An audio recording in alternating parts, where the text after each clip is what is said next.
Hello everyone, my name is Lawrence Blake, class of 2026, and I'm the current student leader of Servite, which we refer to as the Prior General. If I had told myself as a freshman that I'd be standing here speaking today, I might have laughed and then locked myself in my room. I wasn't too shy, but I was definitely nervous to speak to large groups of people. But now, as I stand here with all the mentors and friends' words floating through my head, I'm very confident. When people ask what Servite entails, my first thought is always stepping out of your comfort zone.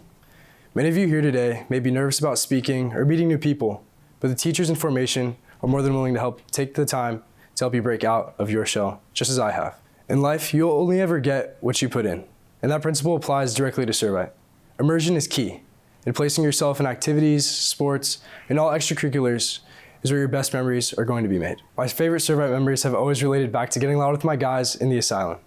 Gathering with your best friends and cheering on your brothers is where brotherhood is found. And I'd say with 100% sincerity that no other school in OC will allow you that experience. Picture yourself at Servite, breaking out of your shell, buying into what Servite has to offer, and getting both knowledge and friendships that will last a lifetime.